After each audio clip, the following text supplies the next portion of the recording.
Don't just date without purpose. Don't just date to Nick Mo. Don't date for free meals. Actually use it. I loved Olive Garden. Like, if you took me to Olive Garden, you could kiss me. No, I'm totally kidding.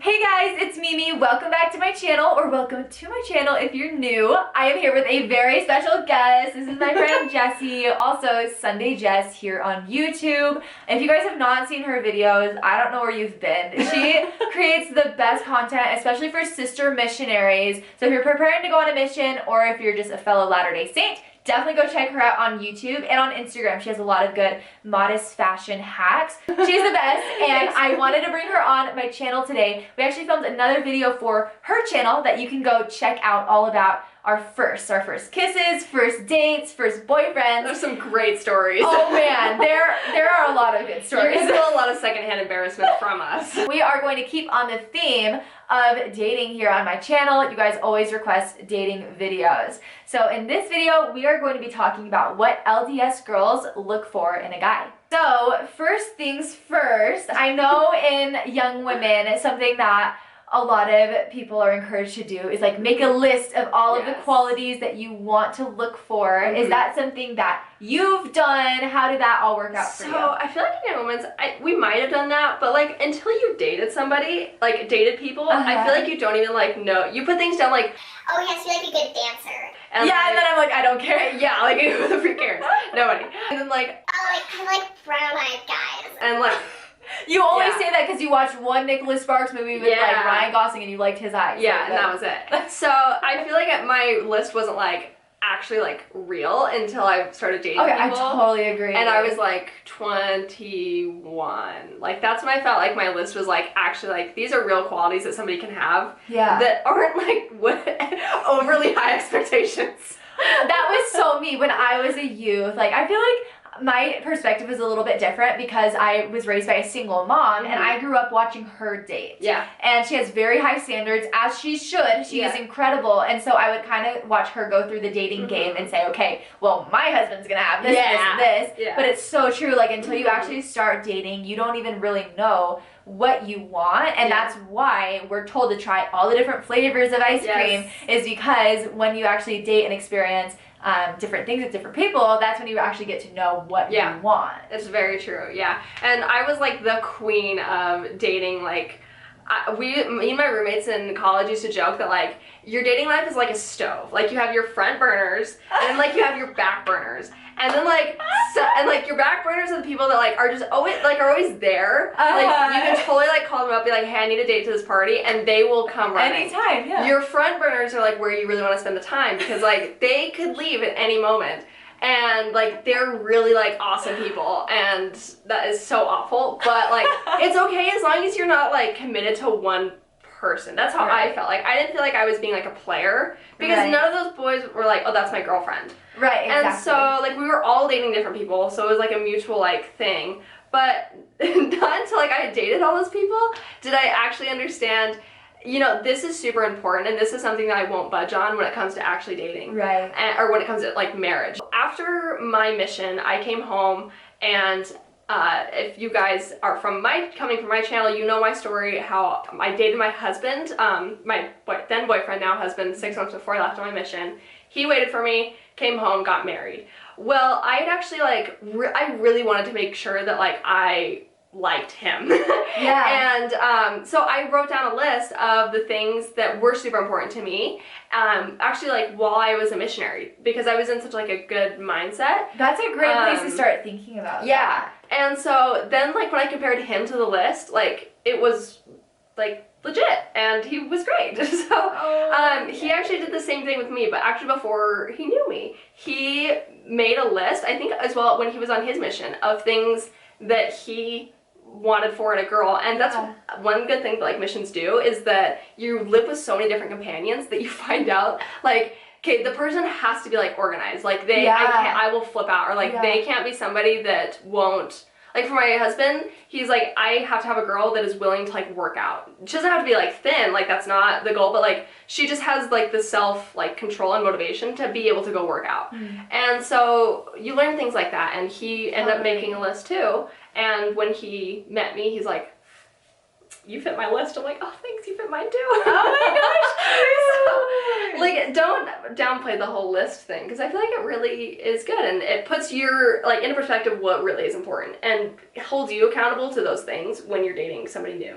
Absolutely, and it brings purpose to dating, because, like, you can go on a million dates with a million different people, but if you're not, like, reflecting, like, this sounds dumb, I don't even know if I ever really did this, but you guys should do it. If you, like, reflect after dates and actually take time to say, this is something that I liked about them, this is what I don't like about them necessarily, and so I feel like don't just date without purpose, don't just date to Nick Mo, don't date for free meals. Actually use it. I loved Olive Garden. Like, if you took me to Olive Garden, you could kiss me.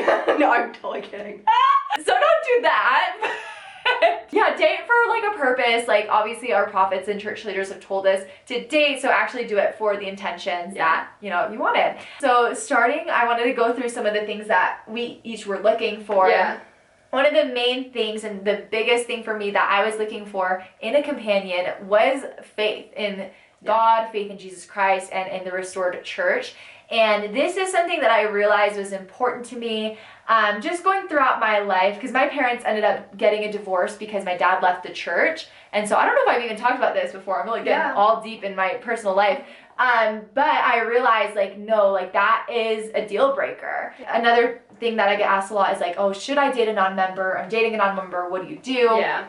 And I feel like if it's just for, like, if you're in high school or if you're just dating for fun because you like each other at the time, that's fine. But at least for me, it was like, no, I want to be able to get married in the temple. That was, like, my biggest goal. Yeah. It's funny because my husband, Eric, I have a video on his channel all about how we met. It's adorable. It's like a 3-part series, right? It is. Oh, I loved it. I loved it. It was so much. It's, like, one of my favorite things I've ever put out. But Eric and I did not like each other at first at all. Like, we were like worst nemesis.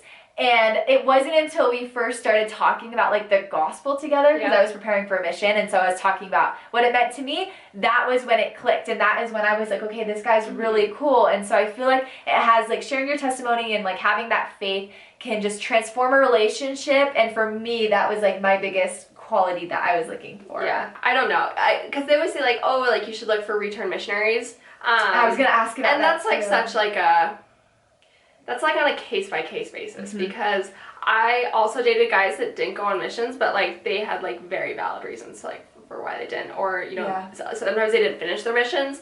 You have no like idea, so like you can't just judge it at face value. Like, Oh, he's on mission, he's out. Yeah, stop teaching your kids that. Really, you cannot, like, that should not be, because how much pressure and value does that put on a mission? It changes the way people go. Don't say, I'm only going to date return missionaries. I think that's so dumb. And that doesn't even mean that all return missionaries are even great people, because I know a lot of return missionaries that are not good people. So, I mean, that's just such a case-by-case basis. You have to get to know somebody before you, like, judge them on that aspect of their life. For me, though, that was something important, especially after I served a mission. Like, hey, I want to find somebody that has shared this experience, because I know the kind of person that comes out of this, and that's the kind of person that I, like, want to, like, spend eternity with. That's cool. Then I feel like I really wanted a guy that was, like, really good to his mom. Because that is very telling. I dated guys that were not great to their moms, and it, like, that's how they're gonna treat you. Yeah. And my husband and I always say that however you, like, treat your siblings, that's how you're gonna treat your future, like, mate. And so, your future spouse. And so, finding somebody that, like, treated their siblings with respect and, like, love and, like, genuinely cared about them as well as, like, their parents, that was somebody that I wanted to be around. I used to joke all the time that, like, my future husband could have 2 out of 3 qualities. The 3 qualities were he could be spiritual, he could be smart, or he could, for those of you guys that know, I grew up doing rodeo, so he could be like an actual, like a cowboy, and like ride horse and stuff. And so I'm like, but I can only have 2 out of 3 things, because that perfect combination did not exist, like, did not. So I picked spiritual and smart, and hey, we're doing great, so. I would care more about, like, how the guy's personality was than how they looked. Like, you have to be attracted to them. Yeah. They have to be cute, in your opinion, but, like, I figured, I was like, if they're smart, that means means, you know, they're gonna be funny usually because they're really witty. And not smart like book smart. Like smart isn't like they just like get life. Like they probably know how to change a tire. Like exactly. They know how to work computers because I don't know how to do that. Yeah. Sometimes you don't even realize like the qualities in your spouse until after you're married or dating for a while. But something that I noticed, like as soon as Eric and I started dating and got married, is like he's very patient with me, and that is something I need because I am very sensitive and very emotional. And it's not something that I like even was like looking for. I was like, I need a patient guy. Like I never really thought about that, but I realized I'm like, no, Eric is really our husbands are both named Eric, by the way. I don't know if we said that before. It's not the same. We're the same person. Sorry. You find out things after you spend time with people too, which I think is super important. And Eric was a great conversationalist for me. I need somebody that I can just talk all day with and never get tired of talking to. Yeah, because that really, like, again, that's something I did not even think about. But when you're married, you're with them all the time. You don't want to like get bored of them. And I never get tired of talking to them ever. I know, it's the best.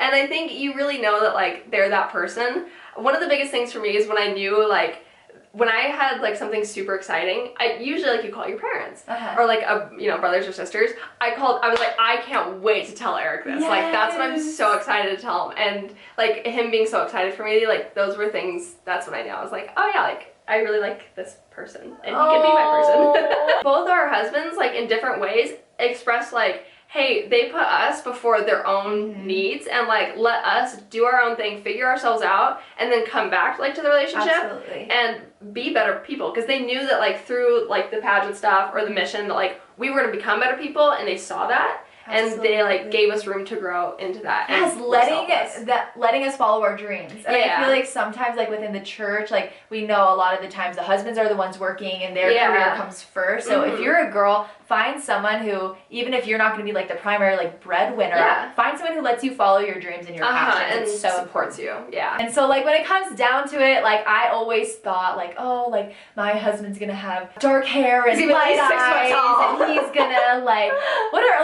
he's gonna be, what did I think? I wanted him to be an architect. Like I literally, like you guys, I love romantic comedies. I wanted a politician so you could throw the party. Oh yeah, exactly. I was like, I want to wear ball gowns every day. That was like, me. I have to marry a politician. Oh my gosh. Don't like limit yourself too much. Don't say, well, I'm not going to go on a date with him because he doesn't have blonde curly hair. Really give people a chance. They might surprise you. I always said never turn down a date. Like never turn down, if someone asks you to dance at like a stake or school dance, don't ever turn them down. That's awful. You can get to know somebody that's really cool. And if someone asks you out on a date, like unless they're like a freaking psychopath, like go on the date with them. First date, right? Yeah, first date. Oh yeah. Like you can, after the second date, you be like, hey, not feeling it. Right. But like go on a first date with people. Like I super did not want to go on the first date with my husband. I was like over boys at that point in my life. And I was like, well, like if this works out, great. If not, like, and like it worked out. And so you never know. You never know. So give people chances. Don't just judge people on like how they look or things like that. And you may be completely surprised at what you thought you wanted. You may end up wanting My husband's like totally blonde hair, blue eyed. I never even like blue eyes kind of creep me out, but he has like dark enough blue eyes that they don't creep me out. So it's fine. So I want to know in the comments what you are looking for, what you've realized through dating that you like, don't like. Tell me all about it in the comments. Can't wait to chat with you guys there. And if you guys haven't yet subscribed to Jessie, go do it. She has great content. Also go follow her on Instagram. She is, seriously, it has like cute content all the time. Like so good. Thank you if you made it to this point in the video. And if you did like it, don't forget to give it a thumbs up and subscribe. We will have more dating fun, maybe another collab between us soon. Let us know what you want to see. And I'll see you guys in the next video. Bye.